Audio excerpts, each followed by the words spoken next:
যেটা বলতে চাইছিলেন যে অন্যান্য ধর্মীয় দলগুলো ইসলামের কথা বলছে, হিজবুত তৈরি ইসলামের কথা বলছে, আসলে তাহলে জনগণ কি বুঝবে? তো কোনটা আসলে জনগণ নিবে?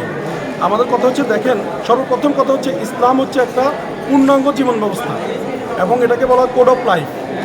এটা একটা স্বতন্ত্র ব্যবস্থা। এখানে যেমন অর্থ ব্যবস্থা রয়েছে, বিচার ব্যবস্থা রয়েছে, ব্যক্তি থেকে শুরু করে পারিবারিক ব্যবস্থা রয়েছে, সমস্ত সিস্টেম কিন্তু ইসলামে রয়েছে, কোথাও যাওয়া লাগবে না।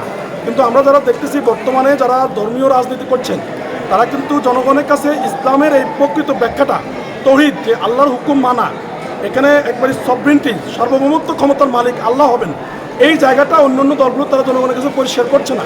তারা জনগণের কাছে বলতেছে বিদ্যমান প্রচলিত এই ব্যবস্থা, যেই ব্যবস্থায় আজকে আমরা রাষ্ট্র চালাচ্ছি, এই ব্যবস্থাটা আমরা পরিষ্কার বলতেছি, এই ব্যবস্থাটা হচ্ছে পশ্চিমাদের তৈরি করা। তারা যখন আমাদেরকে শাসন করেছে, এই রাষ্ট্রকে শোষণ করার জন্য তারা একটা আইন প্রবর্তন করেছে। সেই আইন দিয়া, এই শোষণমূলক ব্যবস্থা দিয়ে আমাদের উপর তারা শোষণ করে যাচ্ছে। এই আইনের সার্বভৌমত্ব হচ্ছে জনগণ সবাই মিলে বসে তারা যে রায় দিবে সেটাই রায় না যাবে ততদিন পর্যন্ত জনগণকে যতই ধর্মের কথা বলেন, যতই ইসলামের কথা বলেন, সেখানে ইসলাম আসবে না। কারণ আপনারা যেই ব্যবস্থায় দাঁড়িয়ে ইসলাম প্রতিষ্ঠা করতে চাচ্ছেন, সেই ব্যবস্থাটা হচ্ছে পশ্চিমাদের তৈরি করা ব্যবস্থা। সেখানে কখনো মানুষের ইচ্ছার প্রতিপালন ঘটবে না, ন্যায় শান্তি সুবিচার আসবে না। সেখানে দুর্নীতিগ্রস্ত লোকেরা উঠে আসবে, সেখানে সমাজের অসাধু ব্যক্তিরা উঠে আসবে, সেখানে দেশের সম্পদ লুণ্ঠন হবে, দেশের সম্পদ বিদেশে পাচার হবে। সুতরাং এই ব্যবস্থাকে বাদ দিয়ে আল্লাহর দেওয়া বিধানকে আগে কায়েম করতে হবে। আর আল্লাহর দেওয়া বিধানের কায়েম করার পূর্ব শর্ত হচ্ছে লা ইলাহা ইল্লাল্লাহ, যা থেকে এই কথার উপরে, তৌহিদের উপরে, এটাই হচ্ছে তৌহিদ, এটাই হচ্ছে কলেমা, এটাই হচ্ছে ইমান। এই ইমানের উপরে আগে জাতিকে ঐক্য করতে হবে।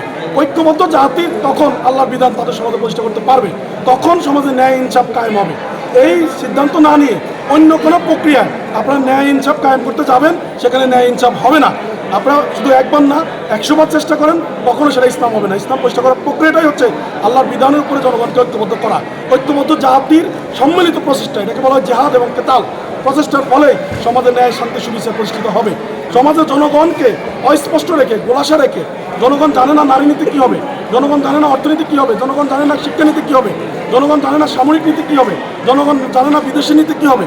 তাহলে এই বিষয়গুলোকে অস্পষ্ট রেখে আপনি জনগণের উপরে ইসলাম চাপিয়ে দিতে পারবেন না। তাই আমরা বলতে চাই, হিজবুত তৈরির বক্তব্য পরিষ্কার। হিজবুত তৈরি আগে জনগণকে প্রস্তাবনা দিচ্ছে আমরা কি চাই, কেন চাই, কিভাবে চাই, যেটা অন্যান্য ধর্মীয় দল জনগণের সামনে পরিষ্কার করতে পারে নাই। সুতরাং এটাই হচ্ছে হিজবুত তৈরির সাথে অন্যান্য ধর্মীয় দলের একবারই মৌলিক পার্থক্য। কারণ আমাদের